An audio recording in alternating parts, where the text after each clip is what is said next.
lugar aonde morar.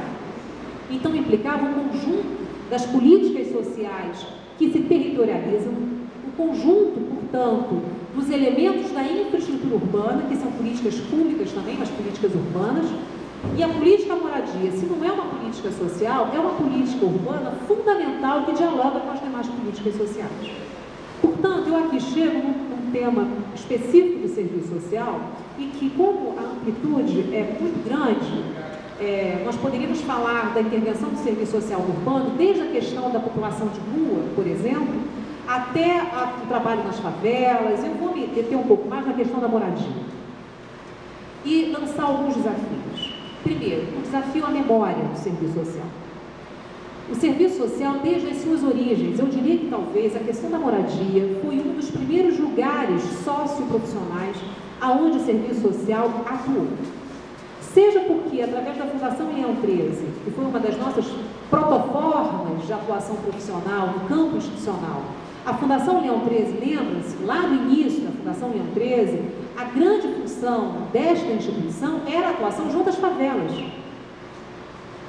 E, naquele momento, a atuação junto às favelas, no marco legal, onde as favelas eram consideradas ilegais. Ou seja, portanto, nós estamos falando de uma função de controle e disciplinamento, fundamentalmente, funções de controle e disciplinamento da família trabalhadora pobre urbana. Mas nós estamos falando de um lugar profissional que, se do início foi o da tutela, que se do início foi, inclusive, muito mais de controle do que de tutela, ele foi um lugar construído historicamente em torno da questão da moradia também. Eu diria que nós precisamos fazer um exercício à nossa memória e não se faz esse exercício sem pesquisa, né? É óbvio. E, portanto, não se faz esse exercício sem privilegiar atores profissionais privilegiados na constituição dessa história. E eu diria, principalmente, os assistentes sociais que, ao longo do tempo, montaram a política do IAPI, dos IAPs, por exemplo, dos Institutos de Aposentadorias e Pensões. Eu lembro no CBCIS que existe um acervo da Previdência Social doado e que cada vez que eu vou lá, eu tenho vontade de chorar, porque eu tenho vontade de abrir aquelas caixas, mas ao mesmo tempo eu sei que aquilo dali deve ser uma loucura. Mas são assistentes sociais que doaram acervos ao longo da sua vida profissional e que tem muito da história profissional a ser contada através desses acervos. Na Previdência Social, porque a Previdência, ao ser unificada, reuniu muito da memória das antigas CAPs, antigos IAPs, e os IAPs foram formuladores de políticas habitacionais. Passado o período higienista, né, do início do século XX, onde as funções, basicamente, era de controle dos vetores endêmicos, epidêmicos, né, onde associava o crescimento das epidemias, basicamente, as condições insalubres, né, dos pobres urbanos, morando em cortiços, morando em estalagens, ou seja, a habitação do trabalhador pobre urbano era sinônimo de risco epidêmico, risco de propagação de vetores. Ora, portanto, a ideia lá do início do século XX associava a necessidade do trabalho do serviço social a esta ideia do controle dos riscos sociais, que na verdade também, quer dizer, dos riscos sanitários, mas que eram riscos também sociais, controlar o pobre. Mas isso teve uma vida, né, histórica, isso não durou o tempo inteiro do século XX. Mas nós, assistentes sociais, tivemos os nossos currículos fortemente influenciados pelos conteúdos higienistas. Só a revisão curricular dos anos 70 vai retirar do currículo do serviço social os conteúdos de higiene mental, de higiene social. Então, nós fomos formados em torno de conteúdos que as nossas influências foram inicialmente franco-belgas e posteriormente norte-americanas, mas nós tivemos este conteúdo do higienismo social muito fortemente atrelado à nossa ação profissional. Se isto é verdade, por outro lado, nós também subimos as favelas, nós fomos fazer visitas domiciliares, nós fomos fazer os primeiros levantamentos sociais e estatísticos de o que significava morar nas favelas do Rio de Janeiro. Levantamentos esses que foram apropriados pelas ciências sociais para pensar as políticas urbanas da cidade do Rio de Janeiro, então Distrito Federal. Então, José Arthur Rios, por exemplo, que foi uma pessoa fundamental, Carlos Medina, que foi uma pessoa fundamental nesta constituição das políticas urbanas, e que nós, assistentes sociais, inclusive, chamamos muito para os congressos brasileiros de assistentes sociais da época, foram formuladores das políticas urbanas. Mas o que efetivamente nós acumulamos em torno desse tempo? Isso é fundamental. Por quê? Porque hoje, e concluindo, nós estamos sendo chamados a atuar numa que talvez seja uma das maiores políticas habitacionais dos últimos anos desde o BNH. E isso é importante que a gente diga. Não só num diapasão crítico, num diálogo crítico com essa política, mas entendendo o que foi a política habitacional nesse país. E, portanto, a política habitacional nesse país, ela é muito anterior ao Minha Casa Minha Vida, muito anterior ao Programa de Aceleração do Crescimento, e, portanto, a nossa atuação como assistentes sociais é muito anterior a todo esse período. Mas se nós não temos essa memória constituída, e se nós não temos a sistematização e a investigação desta memória como um elemento prioritário, nós vamos incorrer em alguns dos erros, em alguns dos problemas que nós já percorremos neste percurso profissional historicamente constituído no campo habitacional. Por exemplo, em torno de todas essas políticas habitacionais de hoje, há necessidade de se estabelecer os planos, os projetos de técnicos sociais. Ou seja, tudo que se requisita a Caixa Econômica Federal em torno do Fundo Nacional de Habitação de Interesse Social demanda das municipalidades, que a maior parte é o poder local que requisita nos editais da Caixa, requer da municipalidade a definição dos planos de como é que o trabalho, além da construção de casas, vai prever também um trabalho social.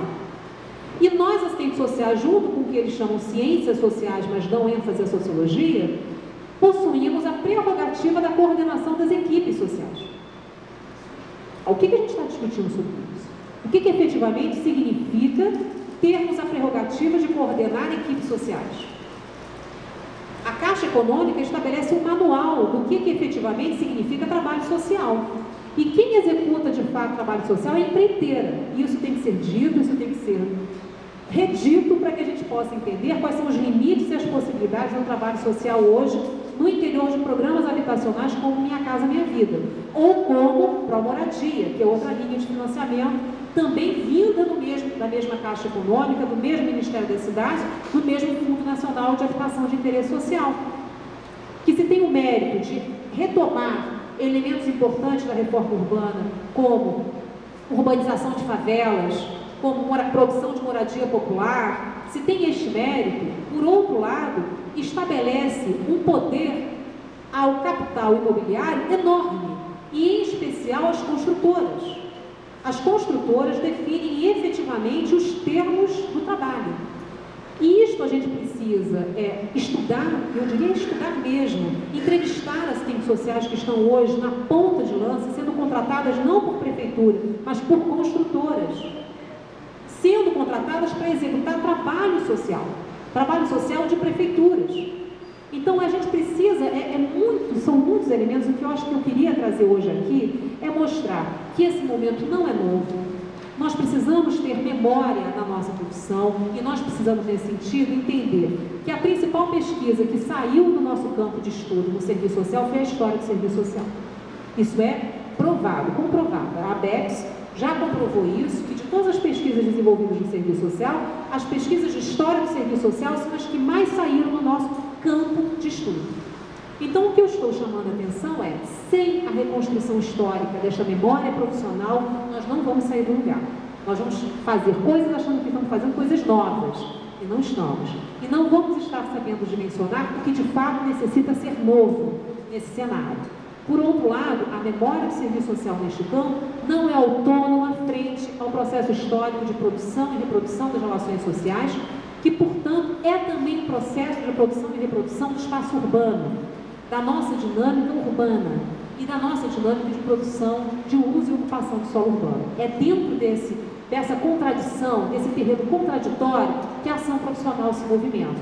E sem estar fortemente atrelado aos interesses da população, o serviço social corre o risco de exercer, revigorar e reatualizar funções antigas de controle e disciplinamento social.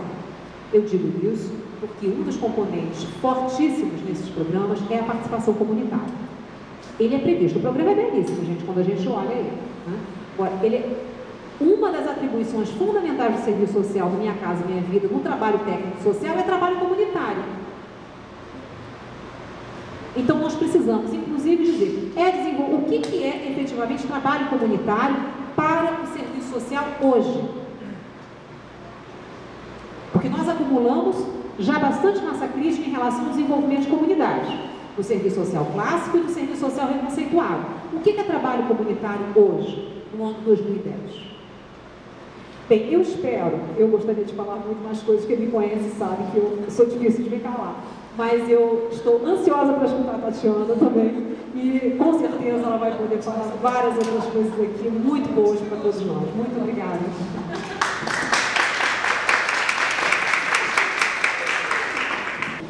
Quero agradecer muito a Isabel pela sua genial intervenção, né?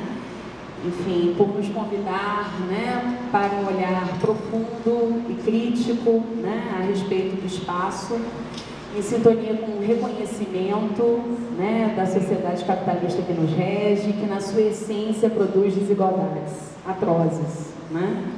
E também não poderíamos deixar de marcar esse importante resgate que ela faz, né, do nosso exercício profissional na área da habitação, que é a área clássica, né, no debate da questão urbana, e esse estímulo tão forte que ela nos deu nessa tarde, né, para a nossa postura investigativa, né, no cotidiano, né, do nosso exercício profissional, né, que é isso que, essa é uma das convocações que o nosso Código de Ética Profissional nos faz, né. Então, eu vou passar agora, né, mais uma vez, obrigada, e passar agora para a Tatiana Câmara, nossa segunda convidada. Obrigada, fiz a brincadeira, bom, depois da fala da Isabel, eu vou me levantar e te pedir de vocês.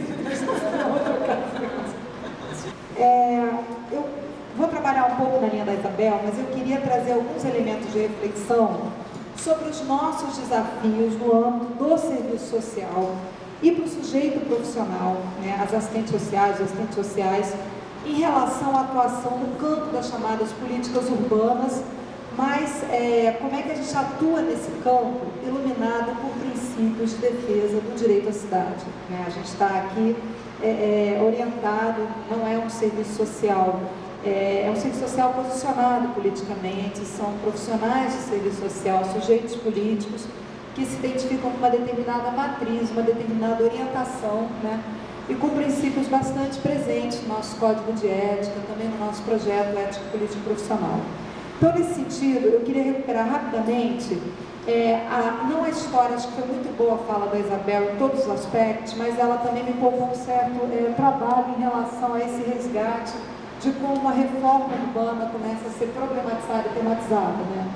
E aí, eu acho que valeria apenas a pena um resgate bem rápido sobre como o serviço social e o urbano sempre se encontraram historicamente, embora essa tematização seja algo bastante recente, tanto no âmbito da disciplina do serviço social, como a disciplina acadêmica, e como um processo de formação permanente para quem, inclusive, está no exercício profissional nas diferentes áreas, como também para as assistentes sociais que atuam nas diferentes temáticas no âmbito da cidade, né?